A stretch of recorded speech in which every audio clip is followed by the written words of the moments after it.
वाराणसी से लेकर लखनऊ तक ड्रग माफिया नेटवर्क पर लगातार शिकंजा कसता जा रहा है। इसी बीच एक चौंकाने वाला वीडियो सामने आया है। आपको बता दें, यह वीडियो फरार ड्रग माफिया शुभम जायसवाल का है, जिसमें उसने कई बड़े और नए खुलासे किए हैं। जहां एक तरफ पुलिस उसे फरार बता रही है, वहीं दूसरी तरफ उसका वीडियो तेजी से सोशल मीडिया पर वायरल हो रहा है।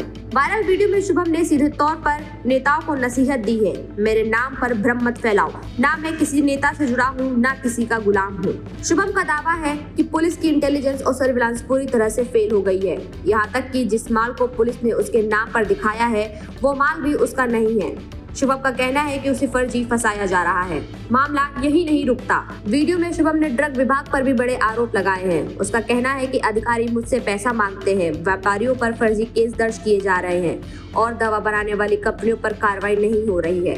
अब बढ़ते हैं लखनऊ की तरफ, जहां कोडीन युक्त कफ सिरप सिंडिकेट पर ईडी का सबसे बड़ा एक्शन चल रहा है। वहीं अब जांच का दायरा 6 राज्यों तक फैल चुका है। यूपी, एमपी, हरियाणा, उत्तराखंड, हिमाचल और झारखंड में ईडी लगातार छापेमारी कर रही है। आपको बता दें, ईडी ने एफएसडीए से पूरी कार्रवाई का ब्यौरा मांगा है और कई अधिकारियों की भूमिका पर बड़ा सवाल भी खड़ा किया है। कौन दे रहा था सिंडिकेट को संरक्षण? कौन सा बड़ा नेटवर्क पर्दे के पीछे से चल रहा था और कौन से नाम अभी भी सामने आना बाकी है? जल्द ही इन सब पर बड़े खुलासे हो सकते हैं और कई हाई प्रोफाइल गिरफ्तारियां भी हो सकती हैं। इस पूरे मामले के हर एंगल को गहराई से समझने के लिए शुभम जायसवाल का ये पूरा वीडियो जरूर देखिए। जी प्रणाम, मैं शुभम जायसवाल, मैं बनारस का रहने वाला हूँ। आज काफी दिनों से, लगभग 1 महीने से मेरे बारे में news channel, social networking sites और बड़े बड़े नेताओं के प्रेस कॉन्फ्रेंस में मेरे बारे में बोला जा रहा है कि मैंने जहरीली सिरप बेची है, जहरीली दवाओं का मैं क्रय विक्रय किया हूं। मेरे द्वारा दवा बेची गई दवाओं से बच्चों की मौत हुई है, मासूम बच्चों की मौत हुई है और भी काफी तरीके की बातें फैलाई जा रही हैं। यहाँ तक कि सदन में भी ये बात बोला गया है कि यूपी में और बनारस में मेरे द्वारा ऐसी दवाओं का विक्रय किया गया है जो कि प्रतिबंधित है, नकली हैं और नशीली हैं और ऐसी दवाएं जिनसे बच्चों की मौत हुई है। तो जी, मैं आप सभी को ये बताना चाहता हूँ कि ये सारी बातें झूठ हैं। माननीय अखिलेश यादव जी, जो कि समाजवादी पार्टी के राष्ट्रीय अध्यक्ष हैं, उन्होंने भी इस पे टिप्पणियां की हैं। उनके अलावा भी बहुत से नेता लोग ऐसा बोल रहे हैं कि मैंने जहरीली सिरप बेची है, बच्चों की मौत हो गई है, या खांसी हो तो आप सिरप मत पीजिए। जी, इस तरीके की बहुत सी बातें हुई हैं। आप सभी को मैं बिल्कुल क्लियर करना चाहता हूँ कि ये सारी बातें झूठ हैं। मेरे द्वारा ऐसा कोई कार्य नहीं किया गया है। आप देखिए कि ये है फेंसिडिल कफ सिरप, ये एबर्ट हेल्थ केयर का आता है। एबर्ट हेल्थ केयर एक मल्टीनेशनल कंपनी है। जी, आपको मैं बता दूं कि फेंसिडिल कफ सिरप ना ही प्रतिबंधित है, ना ही जहरीली है, ना ही किसी भी तरह की नारकोटिक श्रेणी में आती है। आप, मेरे पास डॉक्यूमेंट्स हैं इससे रिलेटेड जो भारत सरकार ने जारी किए हुए हैं। ये एक सामान्य श्रेणी की दवा है जिसको कफ होने पे यूज करते हैं। आपको मैं ये भी दिखाना चाहता हूं, जो बच्चों की मौत हुई थी,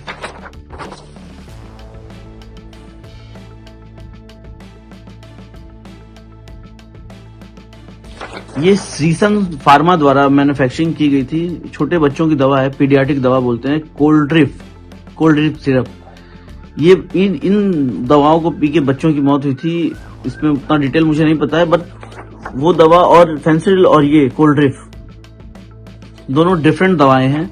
इन दवाओं से, मतलब फेंसिडिल से किसी बच्चों की मौत नहीं हुई थी, क्योंकि वो बच्चों के लिए सिरप है ही नहीं है, वो अडल्ट्स के लिए है और बच्चों की सिरप अलग आती है, जो कि ये है जिससे बच्चे पी के मरे थे। तो माननीय अखिलेश यादव जी, माननीय नेता, मैं आप सभी को ये बताना चाहता हूँ कि कृपा करके इस तरीके की राजनीति ना करें और ना ही लोगों को आप भ्रम में डालें कि यूपी में या बनारस में ऐसी सिरप बेची गई जिनसे बच्चों की मौत हो गई थी। जी, आपको मैं बता दूं कि फेंसिडिल कफ सिरप की जो मैन्युफैक्चरिंग होती है, मैं आपको पूरा डिटेल बताना चाहता हूं कि इसको भंडारण, आपको तो पहले बता दूं, किसी तरीके का ऐसा गवर्नमेंट का कोई रूल नहीं है कि इसकी कोई लिमिट है, इसको भंडारण करने की लिमिट है या इसको क्रय विक्रय करने की लिमिट है। इसकी बेचने की विधि, हमने काम करने से पहले ड्रग डिपार्टमेंट में आरटीआई डाला था, जिससे हमें रिप्लाई आया था। इसको बेचने का तरीका उन्होंने ये बताया था कि लाइसेंस धारियों को माल बेचना है, और उनका सारा भुगतान जो है, जो उससे रिलेटेड पेमेंट है, वो सिर्फ बैंक से ही करना है। ये हमें उन्होंने डिटेल दिया था। मेरे द्वारा जो भी क्रय विक्रय किए गए सब ड्रग एक्ट को फॉलो करते हुए किए गए, किसी भी तरीके ड्रग एक्ट का वायलेशन हमने नहीं किया है।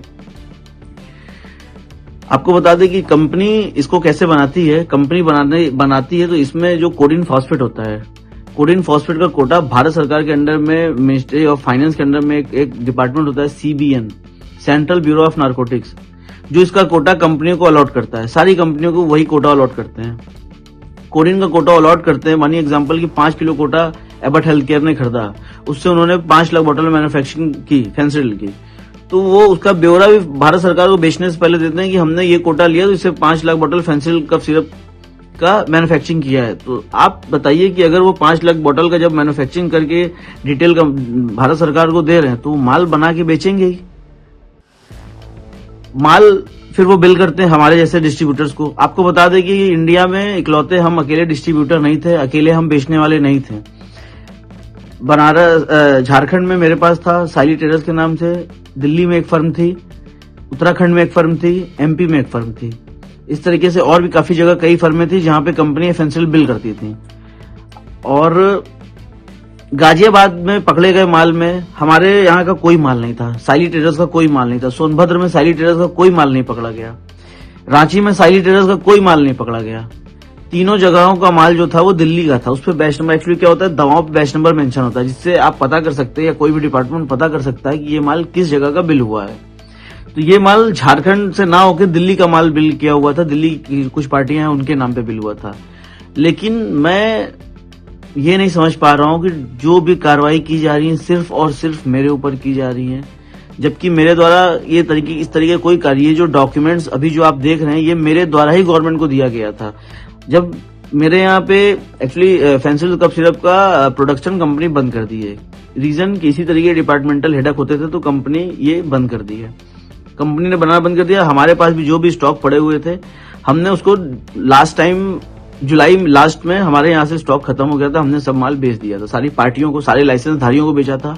किसी तरीके के अवैध व्यापार करने वालों को हमने माल नहीं बेचा है। जिसको भी दिया है सब दुकानदार थे, उनके लाइसेंस थे, उनके ड्रग लाइसेंस, उनके वैलिड ड्रग लाइसेंस उनके पास थे, उनके रूटीन GST सर्टिफिकेट थे उनके पास, उनके दुकान का GPS फोटो हमारे पास था कि उनकी दुकानें हैं कि नहीं है। हमने GPS फोटो, उसके बाद जब हम माल बेचते हैं उनको, तो हमने उनसे ऑर्डर पैड पे, लेटर पैड पे ऑर्डर मंगाया जाता है मेरे द्वारा।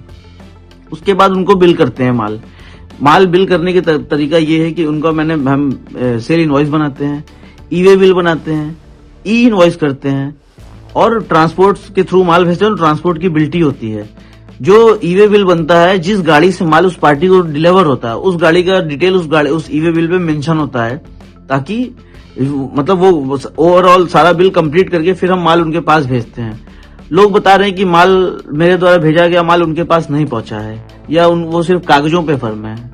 आपको मैं बता दूं कि जो भी ई-वे बिल पे गाड़ियों का डिटेल है, उससे टोल का डिटेल निकाल लिया जाए, चेक कर लिया है कि गाड़ियां वहां गई हैं कि नहीं, माल उनको डिलीवर हुआ है कि नहीं।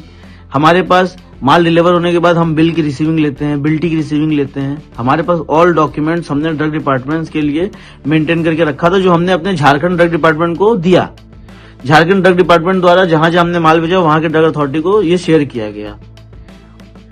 उसके बाद जहां जहां हमने माल बेचा था, वहां वहां हमारे खिलाफ मुकदमा ड्रग डिपार्टमेंट द्वारा लिखवाया गया, और NDPS में मुकदमे लिखवाए गए, 420 में मुकदमे लिखवाए गए। बनारस, जौनपुर, चंदौली, गाजीपुर, सोनभद्र, हर जगह हमारे खिलाफ मुकदमे लिखवा दिए गए हैं। आपको मैं बता दूं कि मेरा किसी तरीके का या मेरी फैमिली का किसी तरीके का कोई भी आपराधिक हिस्ट्री नहीं रहा है, क्योंकि हम एक व्यवसायी परिवार से बिलोंग किए हैं, और हम सिर्फ व्यवसाय किए हैं। एक दवा व्यवसायी होने के नाते हमने फेंसिडिल जिस तरीके से बेचा, उस तरीके से बाकी प्रोडक्ट्स भी हमने बेचे हैं। उसका डेटा कोई नहीं दे रहा। 100 करोड़ की बात की जा रही है, 100 करोड़ का माल खपा दिया गया, माल बेच दिया गया। जी हाँ, बिल्कुल हमने माल बेचा है, क्योंकि कंपनी बना रही है तो हम लेंगे। अगर हमको दोषी बनाया जा रहा है तो कंपनी दोषी क्यों नहीं है? जिस तरीके से कंपनी ने हमको माल दिया, उस तरीके से हमने आगे पार्टियों को बेचा है। और किसी को भी हमने माल बेच दिया, हम उनसे पेमेंट लेने के हकदार है ना, कि वो माल का क्या कर रहे हैं, उसका डिटेल हम नहीं दे सकते हैं, या हम नहीं ले सकते हैं उनसे। गाजियाबाद सोनभद्र में भी मुकदमा हमारे खिलाफ लिखा दिया गया। गाजियाबाद में आपको बता दें कि गाजियाबाद में जो भी अभियुक्त पकड़ा गया माल के साथ, सौरभ त्यागी से मेरा कोई संबंध नहीं था, लेकिन ड्रग डिपार्टमेंट के कुछ अधिकारी जबरदस्ती मेरा नाम लिखवा दिए थे, क्योंकि वो मुझसे पैसे की डिमांड करते थे और मैंने पैसे देने से हमेशा मना किया, क्योंकि पैसे वो देते हैं जो गलत काम करते हैं। मेरे द्वारा किसी तरीके कोई गलत काम नहीं किया गया था। ड्रग डिपार्टमेंट के बड़े अधिकारी जो हैं, उन्होंने जबरदस्ती मेरा नाम वहां फोन करके लिखवाया। बनारस में ड्रग डिपार्टमेंट के अधिकारी मेरा नाम जबरदस्ती फोन करके लिखवाया लखनऊ से। मेरे द्वारा किसी तरीके का काम नहीं किया। बाकी जितनी गाजियाबाद में माल पकड़े गए, गाजियाबाद में किसी तरीके की कोई जांच नहीं हो रही। क्यों नहीं हो रही आप बताइए? गाजियाबाद में माल पकड़ा गया अवैध तरीके से, वहां कोई एसआईटी नहीं बनी। वहां एसआईटी बनी है तो जांच वो हमारी कर रही है, वहां किसी तरीके की जांच नहीं कर रही है। दिल्ली की फर्मों की जांच नहीं चल रही है, मध्य प्रदेश की फर्मों की जांच नहीं चल रही है, उत्तराखंड की फर्मों की जांच नहीं चल रही है, जांच सिर्फ हमारी चल रही है। ऐसा हमें समझ में नहीं आ रहा है कि ऐसा मेरे साथ क्यों किया जा रहा है। मैं आपको ये भी बता दूं कि मेरा किसी तरीके की किसी राजनीतिक दलों से, किसी राजनेता से मेरा किसी तरीके का व्यापारिक संबंध नहीं रहा है। नॉर्मल भी किसी तरीके का मेरा किसी संबंध नहीं रहा है। फोटो वीडियो के बारे में मुझे नहीं पता उतना।